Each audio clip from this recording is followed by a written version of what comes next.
मृत्युंजय फिर से आपका स्वागत करता हूं हमारे इस चैनल सटीक परामर्श में। और लगातार हमारा सपोर्ट करने के लिए धन्यवाद। काफ़ी दिनों से कुछ वीडियोस में नहीं आया था क्योंकि शादी ब्याह के सिलसिले में हम लोग भी अपने गांव बिहार गए हुए थे।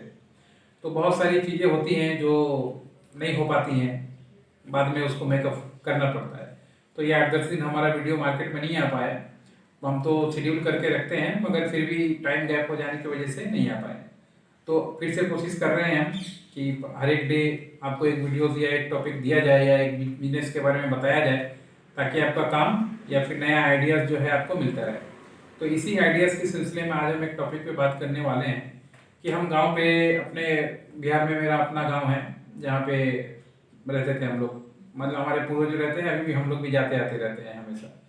तो वहाँ पे भी लोगों के पास बिजनेस अपॉर्चुनिटी या बहुत सारी चीज़ें अभी सामने आ रही हैं लोगों के सामने। एक हमने अपॉर्चुनिटीज़ जो है वहाँ पे जाने के बाद रियलाइज़ हुआ कि अगर बिहार में रह के कोई ये काम करे तो उसको बहुत अच्छा प्रोग्रेस या बहुत अच्छा उसका चांस बन सकता है। ये एक प्रॉब्लम है जो आप भी थोड़ा ध्यान से लगाइएगा तो इसको बिजनेस में कन्वर्ट कर पाइएगा। देखिए, जो भी शादी ब्याह का सीजन होता है तो बाहर से लोग बिहार में 8-10 दिन 15 दिन के लिए जाते हैं। तो एक बहुत बड़ा प्रॉब्लम आता है कि जैसे हम लोग बाहर में रहते हैं, कोलकाता में रहते हैं, गांव में जाते हैं, तो हमेशा देखिएगा कम्युनिकेशन का जो साधन है वो बहुत कम होता है हम जैसे लोगों के लिए। क्योंकि जो वहाँ पे रह रहा है वो तो अपना व्यवस्था करके रखा हुआ है, गाड़ी रखा हुआ है, बाइक रखा है, साइकिल रखा है, जैसे भी जा रहा है। क्योंकि ट्रांसपोर्ट की सुविधा गवर्नमेंट की वहाँ पे कम है थोड़ा, इस वजह से। और गाँव में तो हर एक जगह दरवाजे पे तो गाड़ी पहुँच नहीं पाएगा गवर्नमेंट का। तो हर एक गाँव में 1-2 किलोमीटर तो ऐसे ही पता चला कि आपको डिफरेंस है। तो शादी ब्याह में जाने में क्या होता है, बहुत सारी चीज़ों की कमी लगा मेरे को कि आपके साथ शेयर करना चाहिए, ताकि इसको भी कोई अगर व्यापार में बदल पाए तो बदल पाए। और अगर कुछ हमारी मदद उसमें चाहिए होगी तो हम जरूर करेंगे। कि मोटर बाइक का जो वहाँ पे आवश्यकता है, हम जैसे लोगों के लिए जो 5 दिन 10 दिन के लिए बाहर से जाते हैं, बहुत ही ज़रूरत हो जाती है। और दूसरे से मांगना, इसका कोई सोल्यूशन होता नहीं है। क्योंकि अगर वो आप दूसरे से मांगते भी हैं, वो सामान ठीक भी रहता है तो कल को बोल दे कि कुछ खराब हुआ या कुछ ना दे, ऐसे बहुत सारी चीज़ें सामने आती हैं।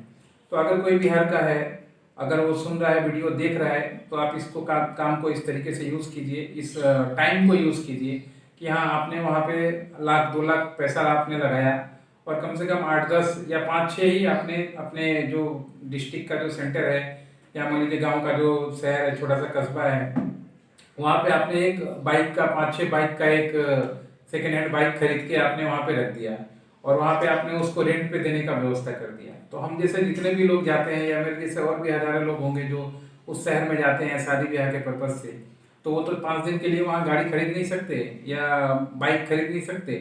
तो अगर कोई ऐसा कंपनी आए या ऐसा कोई गाँव का व्यक्ति आए या ऐसा कोई बिजनेस चालू करे कि 5-6 गाड़ी खरीद के वहाँ पे रेंट पे देना चालू करे कि हाँ, 2 दिन के लिए 100 रुपये या 200 रुपये या 15 दिन के लिए, जितना दिन आप गए हो उतना दिन लेके उसका बाइक आप घूमो और फिर उसका रेंट वगैरह जो करो। आप वो आधार कार्ड, वोटर कार्ड ऐसा लेके जमा करके ऐसा बिजनेस आराम से चालू कर सकते हैं। और मेरे को लगता है काफ़ी यूनिक आइडिया है। इस प्रॉब्लम को हमने भी फेस किया है वहाँ पे जाने के बाद। अगर इसमें कोई करना चाहे तो बहुत आसानी से कर सकता है, पूंजी भी ज़्यादा की ज़रूरत नहीं है। लाख रुपए में आराम से 3-4 बाइक आ जाएगा सेकेंड हैंड। और उसको अगर रेंट पे दे तो महीने का आराम से कम 3-4 महीने, जो गर्मियों में शादी होती है, जो ठंडियों में शादी होती है, उसमें आराम से वो अच्छा खासा पैसा कमा सकता है। और एक बार बिजनेस में घुसने के बाद वो अपॉर्चुनिटी के साथ और भी अपॉर्चुनिटी उसको मिलेगी या मौका अगर वो दिमाग लगाए तो वो ढूंढ सकता है वैसे मार्केट से। तो ये अपना मेरा पर्सनल ओपिनियन है कि अगर कोई बिहार में रह रहा है तो इस तरह का अगर कोई बिजनेस करना चाहे सेकेंड हैंड बाइक को रेंट पे देने का, तो बहुत ही अच्छा उसके पास साधन है। या पैसा लगा के 1 लाख 2 लाख गांव में ही ये काम चालू कर सकता है। उसको बिजनेस के लिए शहर में जाने की कोई ज़रूरत नहीं पड़ेगी। और इस फील्ड में अगर किसी को हमारी कोई मदद चाहिए होगी तो हम आपको गाइड कर पाएंगे। और मेन इसमें मार्केटिंग का ही है कि बाइक खरीदने के बाद आपने जो जो शादी का घर हो रहा है वहाँ पे थोड़ा अपना कार्ड डिस्ट्रीब्यूशन कर दीजिए या मार्केटिंग कर दीजिए। 1-2 साल में बिजनेस बहुत ही अच्छा जम जाएगा और देखिएगा आपका काम चालू हो जाएगा। तो आशा करता हूँ किसी को जरूर ये आइडिया अच्छा लगेगा और अगर कोई इम्प्लीमेंट करना चाहता है तो कांटेक्ट करेगा, तो हम उससे इम्प्लीमेंट भी इस चीज़ को कराने में पूरी तरीके से मदद करेंगे। आज के लिए इतना ही दोस्तों, नमस्कार।